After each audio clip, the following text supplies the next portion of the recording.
Say Christ is Lord. Say Christ is Lord. Say it. What's going on, everybody? It's Christmas time. You know, it's the Christmas season.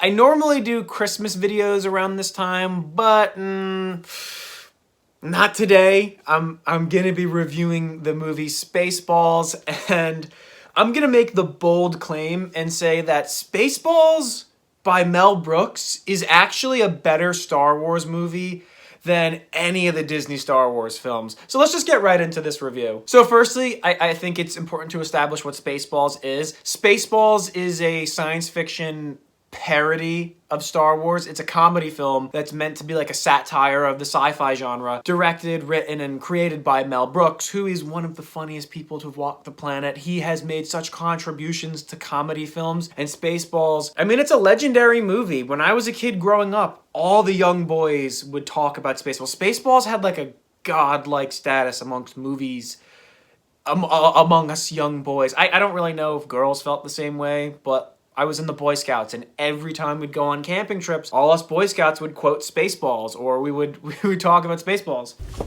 Everybody got that?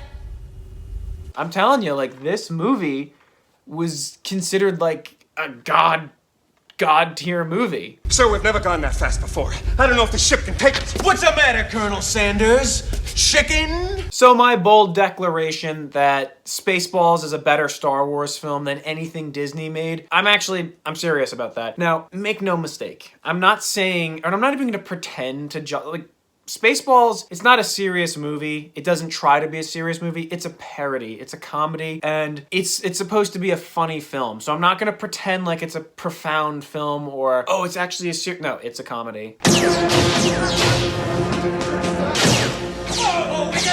I'm not digging too deep, but what I am gonna say is Mel Brooks had a better concept and grasp on what Star Wars is or how it could be executed better than what Disney did. So I'm gonna talk about what I love about Spaceballs and how it could have been a better Star Wars movie, or it is a better Star Wars movie than the Disney stuff. 1, 2, 3, 4, 5. Yes. That's amazing. I've got the same combination on my luggage. So firstly, the movie is about Spaceballs. They're like a race of humans who live in space, and they live on this planet that ran out of their own fresh air, so they're gonna steal it from another planet, planet Druidia. So they devise a plan to kidnap the princess, the Spaceballs kidnap the princess, steal the air, and then give it to planet Spaceball. And then there's a space rogue guy who comes in, saves the princess, and saves the day. And I think what's brilliant about this movie, well, it's funny. It's a funny movie, but this was the first time I saw in a movie. Like, when I was a kid, I wasn't familiar with the concept of breaking the fourth wall. And this movie does that a lot, and it was actually hilarious. I know Mel Brooks does this all the time. He did it in Blazing Saddles. He did it in Men in Tights, the Robin Hood movie. But I liked it the most in this, where the scene where they're fast forwarding through the cassette of Spaceballs when they're in the middle of making it, and there's like the superimposed, we're in now. Everything that's happening now is happening now. How can there be a cassette of Spaceballs the movie? We're still in the middle of making it. That was brilliant. Or the scene where the camera hits Dark Helmet in the face and he falls over. Or merchandising, where the real money from the movie is made. Spaceballs the flamethrower! That kids love this one. Hilarious stuff. The fourth wall breaks were great. And Mel Brooks is such an awesome guy. He commands such respect that he asked George Lucas permission, can I parody your movies? And he's like, yeah, go ahead. He read the script. He thought it was really funny. And he was like, I'm gonna let Industrial Light and Magic do the special effects for this movie. And even George Lucas was like, this was such a good movie, it was funny, but if you didn't want to make a comedy, this would have made for a really good adventure film. And that's true. So let's just get into the quick parallels of what it's parodying, and then I'm gonna talk about the Disney stuff. So Dark Helmet is supposed to be a spoof of Darth Vader. He's like the goofy villain, played expertly by Rick Moranis. John Candy is Barf, who's supposed to be a spoof of Chewbacca. Lone Star is kind of like a mixture of Han Solo and Luke Skywalker pushed into one, because he's getting all this training with this Schwartz. The Schwartz is supposed to be the Force. He's getting the training, and then the whole father's cousin's roommate thing, that was supposed to be like a Luke Skywalker thing. But also he's like the space rogue who flies around and is like, I don't really care about anything. So he's got that. He's more Han Solo than he is Luke, but it's a combination of both. Princess Vespa is supposed to be Princess Leia. Dot Matrix is supposed to be C-3PO. And President Scroob, I guess he's kind of like the Emperor because he's the leader of the Spaceballs, but he doesn't have the Schwartz, and he's just a buffoon president. So I guess he's like a satire of pretty much anyone who's the president because he's just an incompetent leader.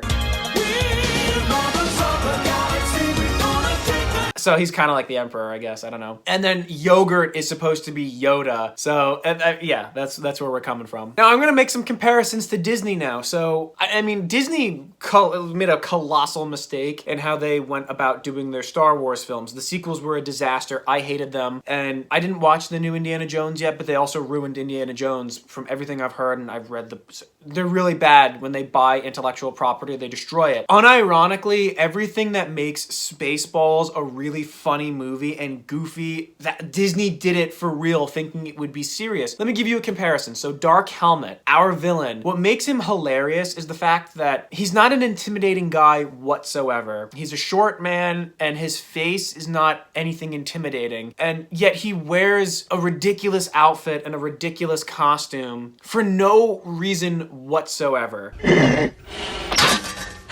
I can't breathe in this thing! Rick Moranis, he's not disfigured. He doesn't rely on the suit to breathe or anything. He's just wearing it to wear it. And that's what makes it funny. Like, that's ridiculous. He looks ridiculous. He doesn't have a reason to wear it, and he's wearing it, and it's funny. Then, let's look at Kylo Ren. Same thing. He's not, no offense to Adam Driver, he's not an intimidating guy. He doesn't look scary. He doesn't have any facial disfigurements. And he's wearing a pointless costume, a pointless face mask that looks ridiculous and serves no purpose. And both characters, why are they wearing it? Because they're supposed to look like Darth Vader. They both want to look like Darth Vader. Dark Helmet is supposed to parody Darth Vader, and Kylo Ren is trying to pay homage to him. He's like, oh, I love Darth Vader. I want to be just like him. And he's wearing it. It looks ridiculous. Another thing that makes Dark Helmet really freaking funny that unironically Disney did with Kylo Ren is the fact that he keeps getting hurt. There's a lot of slapstick comedy where he's being thrown around or hurt or hit, and, you know, ludicrous speed. Dark Helmet crashes into the panel. Or things keep bumping on his head. Lone Star! He keeps falling over and he keeps looking ridiculous for the sake of the audience. All that stuff was hilarious. But then you have Kylo Ren in Star Wars where, well, he keeps getting hurt.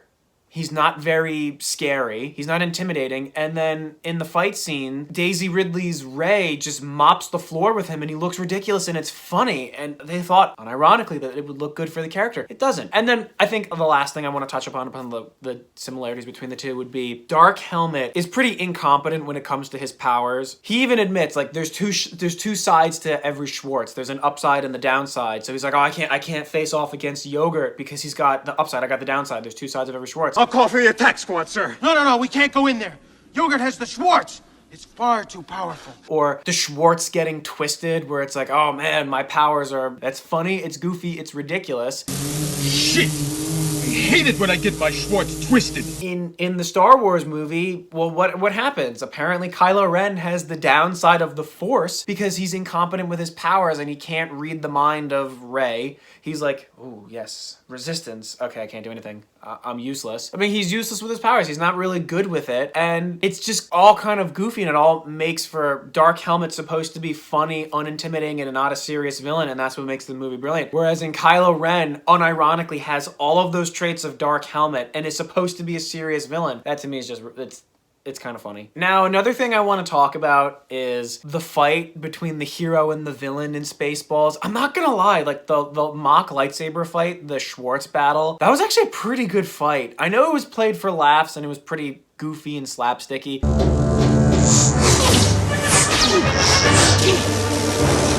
But it was still a pretty good fight, and it was better than anything that the prequels spit out. Like the lightsaber fight in the forest with the trees being cut down on Starkiller Base. That was kind of ridiculous. Or the fake fight with Luke and Kylo Ren. Ugh. But I enjoyed the fight between Helmet and Lone Star.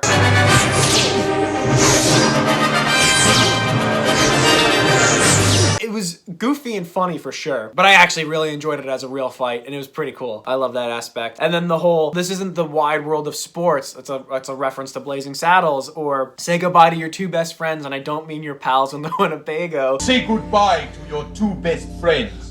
And I don't mean your pals in the Winnebago. That was awesome. The Schwartz is in you. It's in you. All right, I'll try. Well, you know, there's a lot of penis jokes in Spaceballs. I'm not really big on, like, penis jokes, but some of them were pretty funny, like the whole Schwartz is as big as mine, let's see how well you handle it. You have the ring. And I see your Schwartz is as big as mine. Or Dark Helmet's putting on the ring and he's zapping guys on their balls. That was really funny. What? You went over my helmet? The whole ludicrous speed, that to me, that had me dying. Ludicrous speed was hilarious. And again, I'm gonna go back to this, like the plot of them stealing fresh air from a enemy planet. That to me was pretty cool. That would have made for a pretty cool action sci-fi film. And you know, here's the thing about Star Wars, they overuse and over-rely on the whole Death Star concept, where in the first movie, A New Hope, we have the Death Star. It's the first time we have it. Really cool concept. There was no Death Star in Empire Strikes Back. There was the Death Star that came back in Return of the Jedi. Some people have mixed feelings about it. I don't really care. I thought that was pretty cool. Jawohl, Lord Helmet.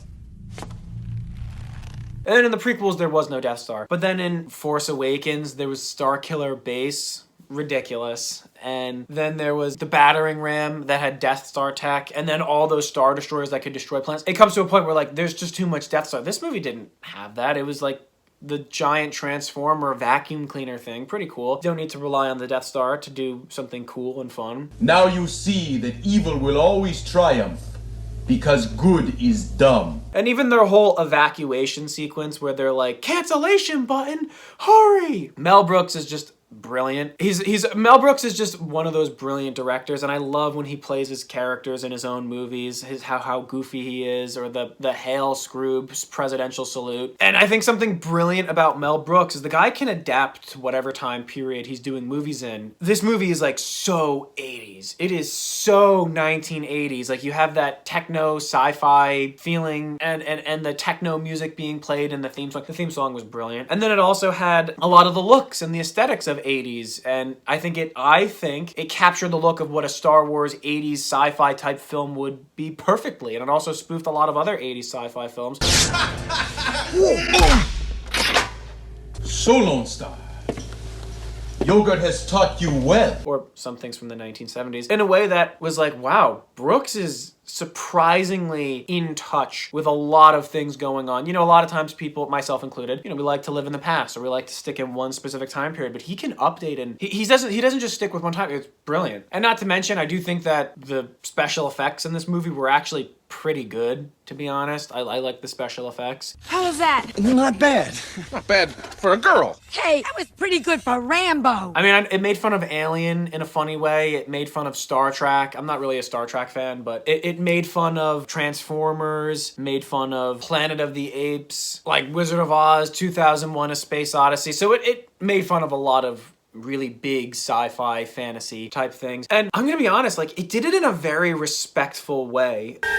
Nice dissolve. Like, it did it in a way that doesn't disgrace the legacy of Star Wars. It did it in a way that wouldn't offend Star Wars fans. There was a time where people could make a parody movie and it can actually be funny. And not only can they actually make the parody movie, but they did it in a way that wouldn't be insulting to the original source material and to the original fans. So I myself am a massive Star Wars fan, and I can say confidently, this movie is really, really good. So yeah, I mean, I think I pretty much said everything I wanted to say about Spaceballs. It's a pretty awesome, epic, funny comedy movie. Directed by Mel Brooks, starring Mel Brooks, written by Mel Brooks. Brilliant. And again, I'm not saying this as a joke. I do mean it. It's a better Star Wars movie than any of the things that Disney pumped out, because Disney doesn't have a grasp on the concept. When did we get to Disneyland?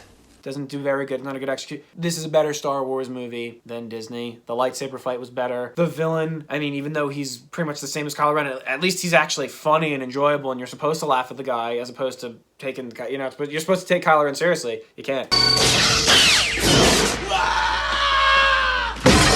At least our hero and protagonist in this movie is someone who is not poorly written. Well, guys, that's my unscripted, impromptu talk on Spaceballs. Spaceballs is a good movie. If you like comedies, if you like satires, if you like parodies, well, you obviously should check it out. If you're a fan of Mel Brooks and you haven't seen this movie, get on it. It's a good movie. You gotta watch it. Guys, and speaking of Mel Brooks movies, I'm toying with the idea. I'm considering the idea of doing a producer's movie versus movie. What's better, the original or the remake? I'm trying to decide which one I like more, or I want to explore the concept of what's better, the original or the musical remake. If you guys want to see that video, comment below to let me know. I will absolutely make that possible. Absolutely make that. But yeah, that's all I have for you guys. That's Spaceballs. So remember, guys, to like this video, subscribe, comment below. You know, what did you think? What do you think about Spaceballs? What movie videos you want me to do? That's what the comments are. Guys, comment below. May the Schwartz be with you, and I'll see you on the next Unpopular Opinion.